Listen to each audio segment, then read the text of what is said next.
Thanks very much, Minister.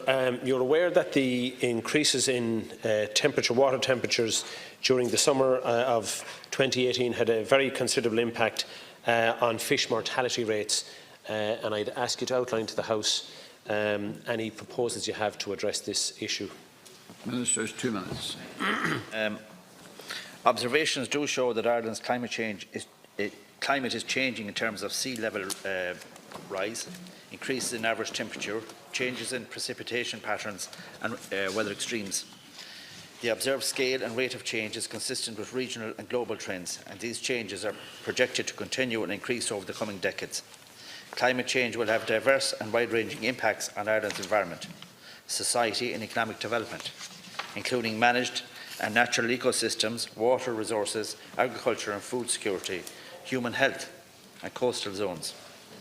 Ireland's first statutory national adoption framework was published in January 2018. The NAF sets out the national strategy to reduce the vulnerability of the country to the negative effects of climate change. Under the NAF, government departments are preparing sectorial adoption plans, which are due to be completed in September 2019. Inland Fisheries Ireland is a state agency charged with protection, management and development of the inland fishery resource. I am advised that climate change has been identified by IFI as one of the greatest threats facing the wider aquatic environment and fish populations and structures in the medium to long term. This will require significant efforts to overcome the considerable uncertainties and research requirements in relation to the impacts of climate change on Irish fish species, population and habitats. IFI have been proactive in this regard, as the impact on fish stocks can be a barometer of climate change.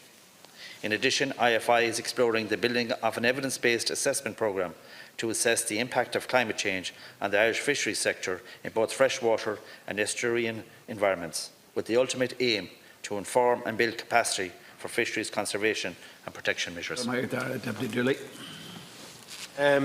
Well, Minister, you've outlined the impact of climate change, but the sad reality is that this is just the tip of the iceberg when it comes to the horrific impacts of climate change. Since 1980, there has been a 50-fold increase in the number of places experiencing dangerous or extreme heat.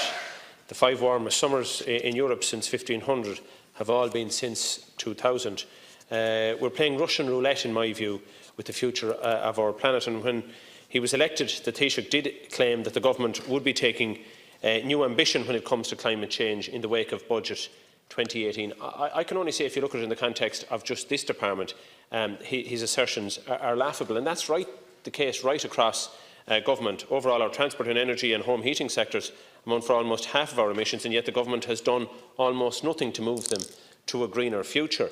And all the time, we're seeing the impact on our economy.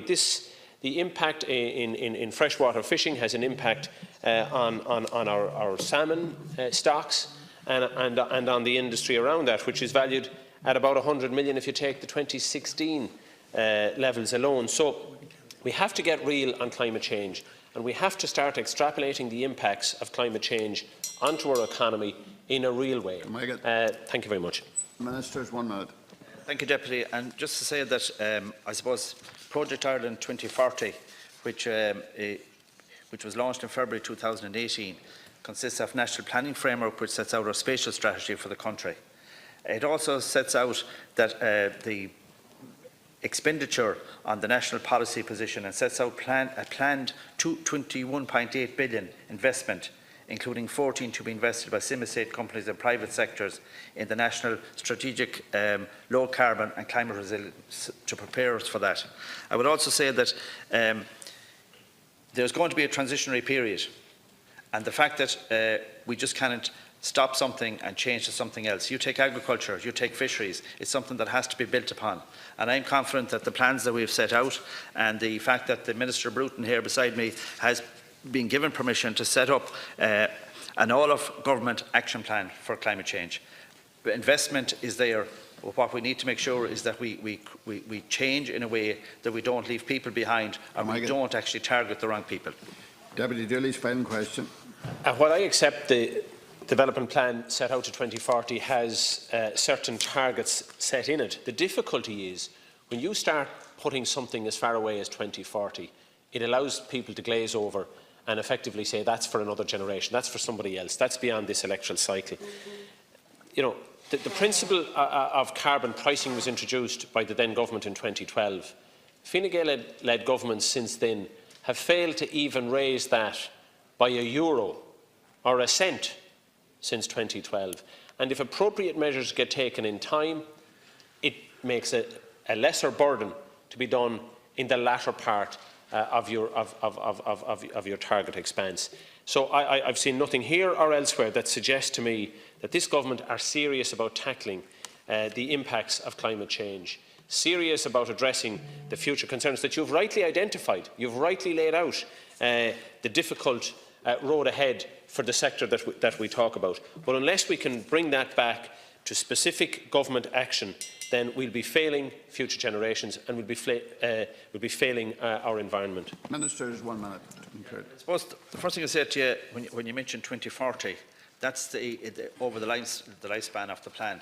And just say that already Minister Bruton has announced that 7 major climate action projects will share 77 million in funding, leveraging a total investment of 300 million in the first round of applications for the fund, for the Climate Action Fund. And these projects will support decarbonisation across transport, heat, electricity and agricultural sectors, and demonstrates the type of investments that are happening here and now in 2019, not in 2040.